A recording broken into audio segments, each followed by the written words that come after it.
बिस्मिल्लाहिर्रहमानिर्रहीम। नाज़रीन, programme current affair के साथ आपका मेज़बान सैयद आसिफ अली हमदानी हाज़िर खिदमत है। नाज़रीन, आज लाहौर के अंदर अभी भी मैदान जंग बना हुआ है। पीटीआई वर्कर्स और पीटीआई लीडरों के ख़िलाफ़ हुकूमत फुल एक्शन में है और बहुत बड़े लेवल पे क्रैक डाउन किया गया है और शेल का आज़ादाना इस्तेमाल किया गया है, वाटर कैनन का ख़वातीन के ऊपर इस्तेमाल किया गया है, जिससे हालात इस कदर कशीदा हो गए हैं कि लाहौर के अंदर दफ़ा 144 फौरी तौर पर नाफिज कर दिया गया है। वफाकी वज़ीर दाखिला राना सनाउल्लाह ने बाकायदा प्रेस कॉन्फ्रेंस में ये ऐलान कर दिया है कि लाहौर के अंदर कहीं पे भी कोई ना रैली निकालने देंगे, ना जलसा करने देंगे, ना किसी कोई इज्तिमा करने देंगे। नाज़रीन, ये पहले माजी में भी ऐसे होता रहा है। जो भी हुकूमत इक़्तिदार में होती है वो अपनी अपोजिशन पे हमेशा क्रैक डाउन ही करती है और इसी किस्म के जो हालात वाक़यात हैं वो माजी में कोई दूर नहीं है। जब भी माजी की हुकूमतों पे आप नज़र दौड़ाएं तो ये अलमिया रहा है कि हमारे जो प्रोटेस्ट करने वाले कोई भी कम्युनिटी है उसके ख़िलाफ़ जो भी वक्त की हुकूमत होती है वो ज़रूर क्रैक डाउन करती है। ये कोई अच्छा साइन नहीं है। पूरी दुनिया में एहतजाज होते हैं। आप यूरोप में देखें, जिस जिस मुल्क के अंदर देखें अपोजिशन जमाते हैं, पुरअमन एहतजाज जो है वो हर शहरी का हक है और उसका ये हक किसी भी सूरत में सलब नहीं होना चाहिए। ये बुनियादी इंसानी हकूक़ में शामिल होता है। लेकिन बदकिस्मती समझें कि पाकिस्तान के अंदर इंतकामी कार्रवाइयाँ हर दौर में होती रही हैं और ये लामुतनाही सिलसिला जो है वो अभी भी जारी है। इससे जमहूरियत मजबूत नहीं, जमहूरियत कमज़ोर हो रही है और हमारा जो पॉलिटिकल सिस्टम है वो इस कदर कोलैप्स कर रहा है कि लोगों का एतमाद पॉलिटिशियन पर से उठ रहा है, क्योंकि लोग समझते हैं कि ये पॉलिटिशियन सारे जो है वो ये जोकर हैं और ये सिर्फ़ और सिर्फ आपस में पब्लिक को लड़ाते हैं और उसके बाद ये मज़े लूटते हैं इक़्तिदार के। और जो अपोजिशन में होता है वो नारे लगाता है कि मैं जब हुकूमत में आऊँगा तो मैं आवाम के लिए ये करूँगा वो करूँगा, लेकिन जब वो इक़्तिदार की जो है वो कुर्सी पे बैठता है तो उसका रवैया चेंज हो जाता है और वो उसके वो सारे वादे और जो जो नारे हैं वो हवा में उड़ जाते हैं और वो कुछ करने के बजाय वो इंतकामी कार्रवाइयों पे ज़ोर देता है। वो अपनी अपोजिट जमात कोई भी हो उसको वो नीचा दिखाने के लिए, उसके ऊपर केसेस बनाने के लिए, उसके ऊपर जो है वो उसकी कोई भी मूवमेंट जो है उसको रोकने के लिए पूरी रियासती मशीनरी को वो इस्तेमाल करता है। ये बहुत गलत इक़दाम है, चाहे माजी हो, चाहे हाल हो और चाहे आगे मुस्तकबिल हो। इससे कोई जमहूरी रवायात को पनपने की में तक़वियत नहीं मिलेगी, बल्कि ये इससे जमहूरियत कमज़ोर होगी।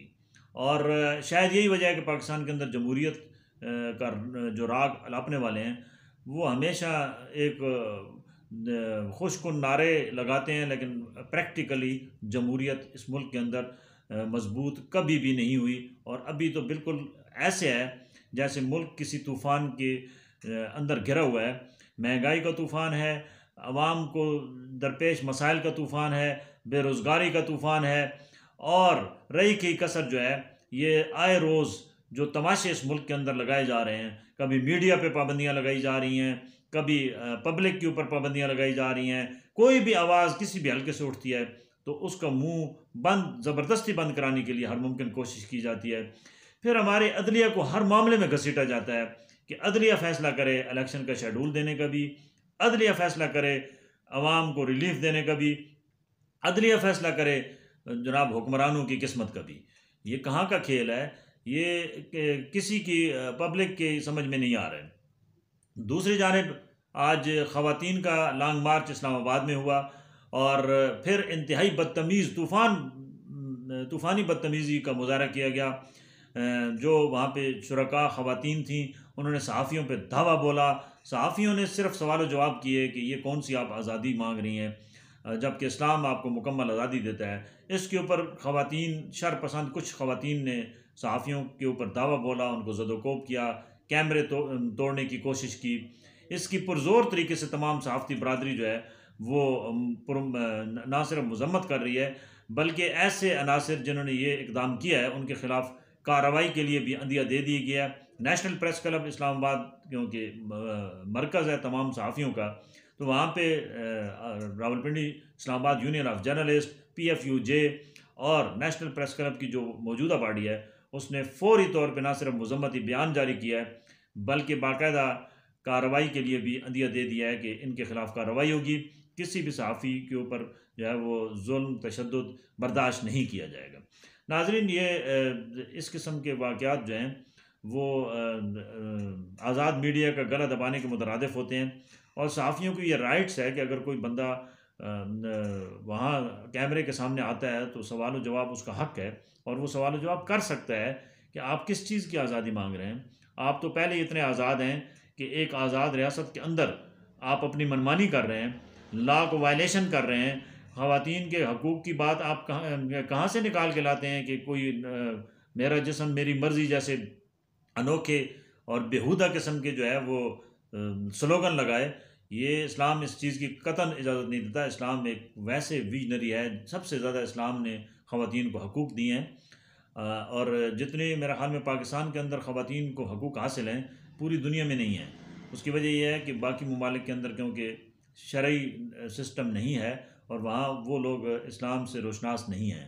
यहाँ वुमेन प्रोटेक्शन बिल 2020 मौजूद है जिसके तहत ख़वातीन को लामुतनाही जो है वो मराहत दी गई हैं मर्दों की निस्बत और उनको उनके राइट्स के ऊपर बहुत सारी जो है वो माजी में लेजिस्लेशन हुई है और ये ख़वातीन का बिल्कुल गलत नारा है कि जी हम अपनी मर्ज़ी तो किसी जो हदूद है उसके अंदर रहते हुए आप जो है वो अहकामात की पैरवी कर सकते हैं। ना ही आपको शरीयत ना ही कोई मुल्क का कानून जो है वो हद पार करने की इजाज़त देता है और इस किस्म की ख़वातीन जो बेहूदगी करती हैं उनके ख़िलाफ़ कार्रवाई होनी चाहिए और उन पर पाबंदी होनी चाहिए। अगर मीडिया पे पाबंदी लग सकती है तो ख़वातीन पे पाबंदी क्यों नहीं लग सकती? इसके ऊपर भी गवर्नमेंट को कोई एक्शन करना चाहिए और हमारी सहाफ़ती तंजीमों को भी चाहिए वो इस किस्म की ख़वातीन को प्रमोट करने के बजाय इनका जो है वो सोशल इनका मीडिया जो है वो बाइकाट करें ताकि ये लोग आइंदा इस किस्म की कोई हरकत ना कर सकें। तीसरा जो आज सबसे बड़ा अहम इशू है कि आज अल्लाह अल्लाह करके सुप्रीम कोर्ट की डायरेक्शन के बाद जो है वो इलेक्शन कमीशन ऑफ पाकिस्तान ने शेड्यूल जारी कर दिया। पंजाब के अंदर 15 मार्च से जो है वो कागजात नामजदगी जमा कराने की तारीख दे दी गई है और पूरे पंजाब भर के अंदर तमाम जितने भी जो है वो सूबाई हल्के हैं उनमें इलेक्शन अब फाइनल हो चुका है कि ये होने हैं 30 अप्रैल को। कागजात नामजदगी 15 अप्रैल से लेना शुरू करेंगे, 22 अप्रैल तक जो है वो कागजात नामजदगी दाखिल होंगे, फिर एतराज़ात लगेंगे, फिर स्क्रूटनी होगी, फिर जिन लोगों ने विड्रा करना है वो करेंगे और फिर जो है इलेक्शन कैंपेन जो है वो आज से शुरू हो चुकी है जिसका जो है वो लाहौर में इमरान खान ने एक रैली की सूरत में उसकी शुरुआत करनी थी लेकिन अभी तक वहाँ पे कशीदा सूरत हाल की वजह से खान साहब ज़मान पार्क के अंदर ही मौजूद हैं और उन्होंने अभी फौरी एक हंगामी इजलास भी अपनी आला क़यादत का बुला लिया है। दूसरी जानिब एक और वारंट गिरफ्तारी आज जारी हो गए हैं इलेक्शन कमीशन की तरफ से इमरान खान को पकड़ने के लिए टीम जो है वो ज़मान पार्क फिर पहुँच गई है। ये बहुत जो है वो खौफनाक किस्म का जो है वो खेल जारी है और इससे जो है वो आने वाले दिनों में मज़ीद तसादुम की तरफ हम बढ़ रहे हैं और ये रियासत पहले ही किसी भी तसादुम के मुतअम्मिल नहीं हो सकती। हम इक़्तिसादी बहरान का शिकार हैं, हम समाजी बहरान का शिकार हैं, हम सियासी बहरान का शिकार हैं, हम महंगाई का शिकार हैं।